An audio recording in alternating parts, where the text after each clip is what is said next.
Namaste. Welcome to Sacred Sunday Sadhana. Take a nice deep breath in and let it out. Center yourself in alignment with that which you most want, and forgive yourself when you're acting differently than how you want to act.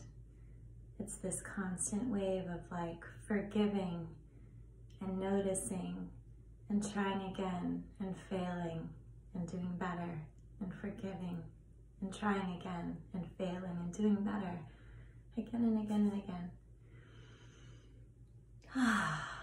It's been a really great week for me. I hope it's been a great week for you.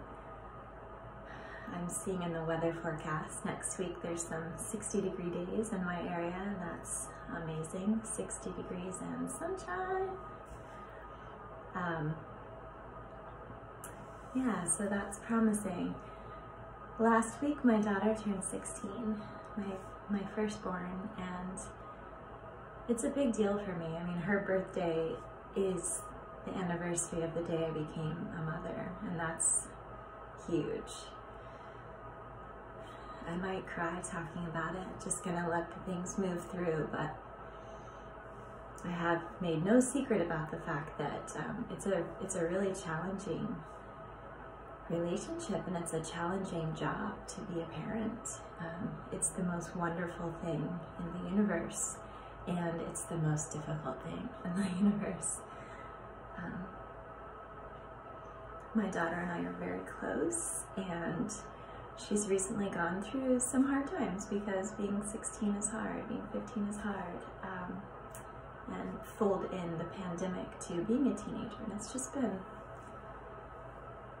maybe I'm wrong, but from my point of view, I feel like the demographic of teenage children are really hit hardest by the inconvenience of pandemic.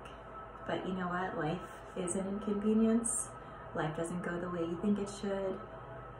So I think it's actually building really strong children that are going to be extremely resilient adults. So that's great. But for her 16th birthday, I asked my closest friends and family to send me pictures of themselves from when they were 16, along with some words of wisdom that they would have for themselves if they could right now talk to themselves as a 16-year-old. And then I passed that information on to her, and it was just overwhelmingly fantastic, amazing, beautiful to be met in such a way. My friends had the most surprising and deepest things to say. You know, my own message to her was a picture of me and my friends at the zoo when I was 16, and I was holding lip gloss in the picture. So my only advice to her was keep your friends and your lip gloss close. And I think I sort of expected just like a quick blip from my friends and family, but some of them really put their heart and soul into it and reached back into that time and really described what being 16 felt like for them. And particularly the women, it was so comforting to know that she's not alone, you're not alone, we're not alone. Like, to hear just the shitty circumstances of being 16 and what that really felt like and what it seemed like on the outside, what it felt like on the inside. It was eye-opening, and it was just actually really comforting to know. And one of my good friends who I've had since I was 9 years old, she said, you know, one day you're going to be 40 and a friend's going to ask you for a picture from when you were 16, and you're barely going to be able to remember when you were 16. So even though right now it feels like there's just so much life and there's so much potency to what you're feeling, to what's happening, if you can believe it, believe me, trust me, when I say that there will be a time when this is like you can barely even remember, because life is long, and it's just this continual unfolding of events and of growth and of pain and of joy. And yeah, that was a really beautiful sentiment. So I'm thankful that all of my friends were there to share those things with her.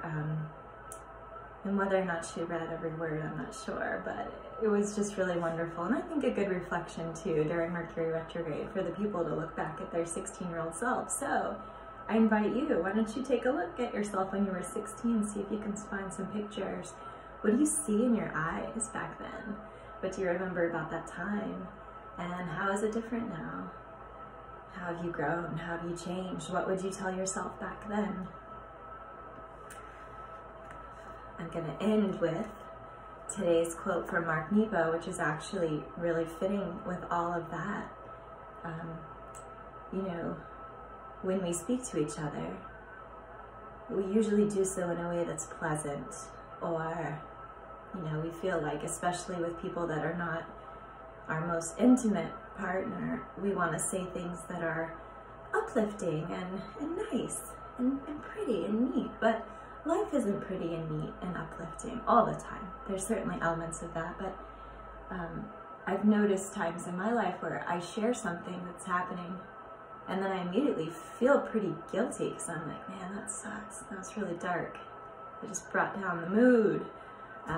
But it's only dark because that was what was happening. I'm just being honest.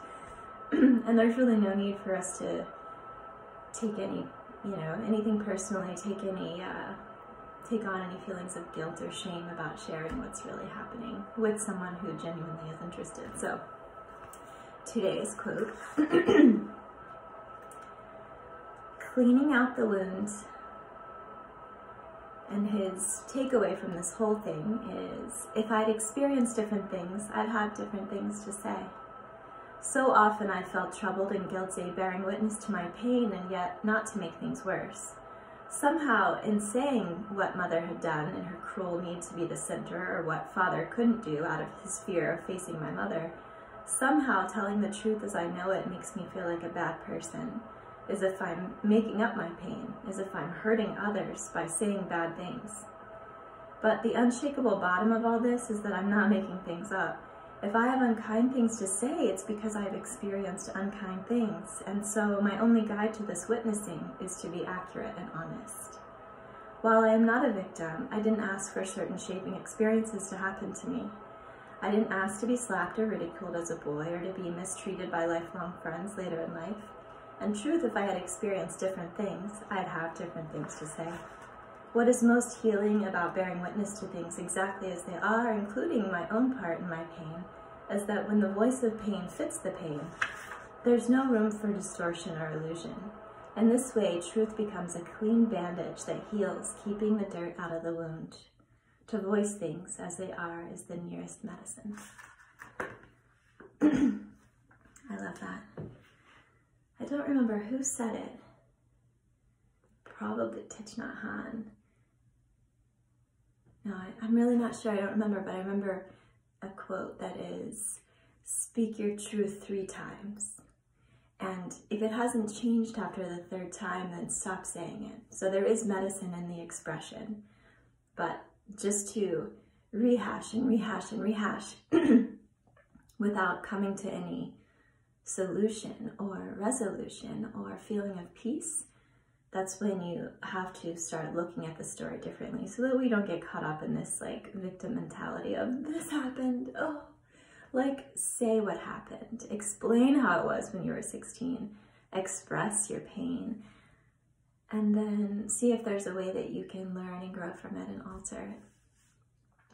So that's all. That's all for today. I hope that you get a chance to get out in the sun, even though it's cold. It's bright and sunny.